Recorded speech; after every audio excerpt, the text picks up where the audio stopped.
There is a man inside you who has never lost an argument, because he never entered one. He has never begged to be understood, never explained a decision to someone who'd already made up their mind, never spent an hour proving his worth to a room that wasn't listening. You've met him before. For a few seconds, maybe. The night you didn't reply to a message that would have started a fight, and woke up relieved instead of regretful. Stay until the end. The final Stoic practice in this video is the one Marcus Aurelius believed made every insult feel small. Small enough to walk past without even slowing down. Every argument steals energy you don't get back. Every explanation makes you easier to predict. Every reaction teaches people exactly which button to press next time. Marcus Aurelius ruled the largest empire on earth, and he still wrote reminders to himself about this. Every night. Because even he had to relearn it. Silence isn't absence. Silence is where power actually gets built. Think of the most powerful person you've ever personally met. Not famous. Met, chances are, they weren't the loudest one in the room. They were the one everyone else quieted down for, without being asked to. You've probably had a manager or a coach like this. Never raised their voice. Never repeated themselves twice. And somehow the whole room adjusted the second they walked in. Compare that to the one who yelled every meeting and still got ignored. Same title. Completely different authority. That authority wasn't given to them. It was built, one restrained moment at a time, by someone who understood the next lesson before almost anyone else did. Epictetus was born a slave. His body wasn't his. His time wasn't his. His future belonged, on paper, to someone else entirely. And yet he became one of the most respected teachers in Rome. If a slave could protect his mind that completely, what's your excuse? He taught something called the Dichotomy of Control. Two categories. What's up to you and what isn't. Your body, your reputation, other people's opinions, not up to you. Your judgment, your choice, your response, entirely up to you. Confuse the two, and you'll spend your whole life fighting a war that only exists in your own head. An archer draws his bow. He aims carefully. He breathes and releases. The moment the arrow leaves the string, everything changes. The wind can shift. A gust can pull it off course. The target itself might move. None of that was ever his to control. His job ended the instant the arrow left his hand. Aim, effort, form, his. The result, never his. That's the dichotomy of control, made visible. You aim. You release. What happens after belongs to the wind. Respect and agreement are not the same transaction. You can win an argument and lose respect in the same sentence. You can stay completely silent and earn more respect than a 5-minute explanation ever would. Explaining says, I need you to validate me. Silence says, I don't. And people respect the second one more, even when they can't say why. Watch how genuinely successful people handle criticism online. They don't respond. They don't clarify. They let the results speak for them. Seneca called this spending your strength on the wrong battlefield. Every hour defending yourself is an hour not spent building anything real. Compounding works the same way in character as it does in money. Small, silent, consistent deposits. Invisible for a long time. Undeniable eventually. Money isn't the most valuable thing you own. Attention is. And it's already being sold, most days without your permission. Every app on your phone has a team of people whose entire job is renting your focus for a few more minutes. Every notification is a tiny auction, and you're the product. Every notification is really just someone asking to borrow a piece of your life. The problem is, they almost never give it back. If someone can control your attention, they don't need to control anything else. They already control you. Silence with strangers is a fortress. Silence with the people you love, used wrong, is a wall. Someone close to you asks what's bothering you, genuinely worried, and you shut down "I'm fine," because you've trained yourself to explain nothing to anyone. They don't feel your discipline.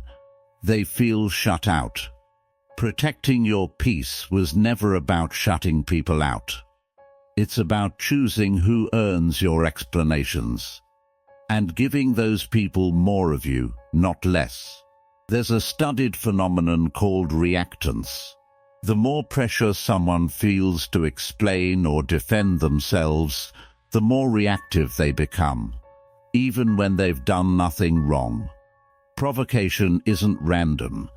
It's built to trigger exactly that response. The provoker doesn't need to win. They just need you to react. Your reaction does the damage for them. The disciplined mind's advantage was never intelligence. It's the half-second pause almost everyone skips. Marcus Aurelius wasn't writing for an audience.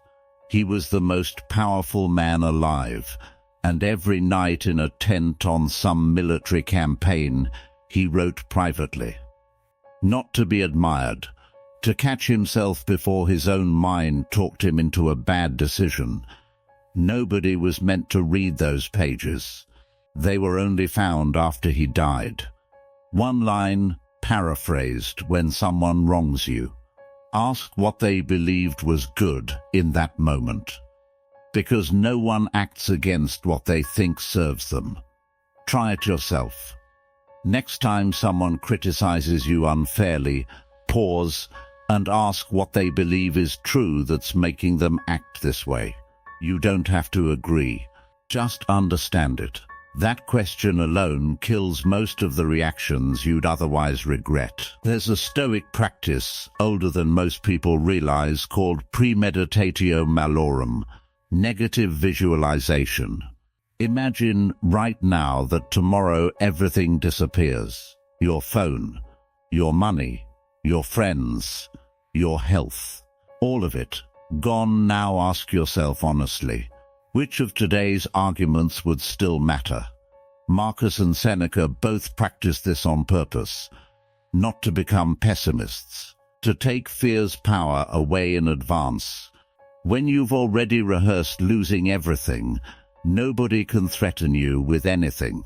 Here's what most stay silent content never tells you. Silence taken too far becomes isolation. Discipline taken too far becomes coldness. And coldness gets mistaken for strength right up until nobody's left inside the fortress with you. The goal was never to disappear. It's selective strength. Armor for the battlefield, not for your own dinner table.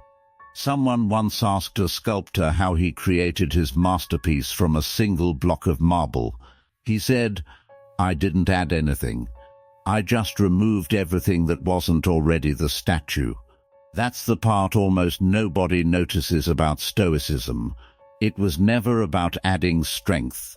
It's about removing what was never actually you in the first place. The reactions, the noise, the need to explain. Underneath all of that, you were already there the whole time. Two people start the same year, same goal. One posts everything, every workout, every plan, every opinion. The other says almost nothing and just keeps working. A year later, something quietly flips. Guess who changed? Here's the part nobody notices. The silent one wasn't working harder. He simply wasted less energy announcing the work. Picture two people negotiating the exact same deal. One fills every silence, speaks every 10 seconds, fast, eager, the other pauses.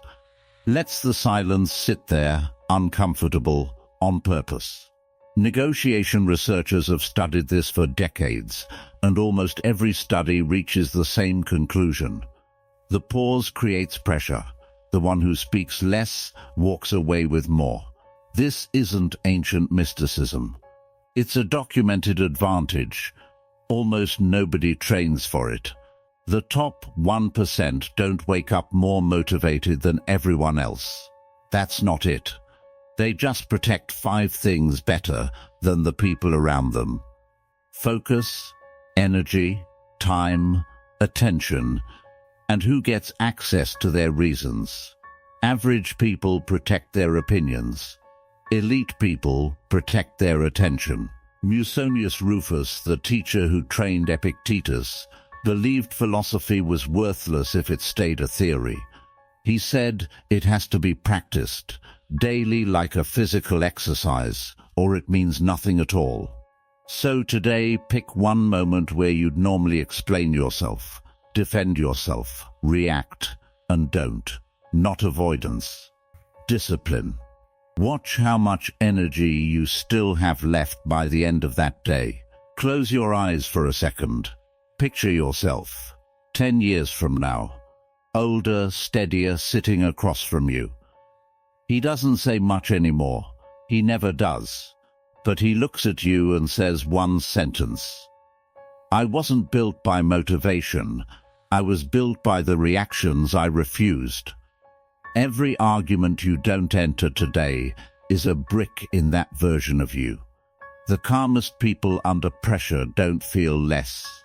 They feel just as much as everyone else. The only difference is the gap between feeling and reacting. That gap is trainable. That gap is the entire skill. A lighthouse doesn't chase the ships. It doesn't argue with the waves. It just keeps its light burning, steady, in the same place, and every ship out there eventually finds its way by it. Notice something else about that lighthouse. It was never built for the calm nights. It was built exactly for the storm. One day, someone will speak your name for the last time. You won't know when. That's why Marcus Aurelius reminded himself daily to remember death, not to fear it, to stop wasting the life he had left on people who never deserved a single minute of it. Today's challenge: one moment, one pause, one decision not to explain yourself to someone who hasn't earned it. Comment "I choose the pause" below, not for anyone watching, just as a promise to yourself. Subscribe to Stoic Virtus if you want the next lesson before most people ever find it. Protect your mind. Guard your peace. Let the results talk.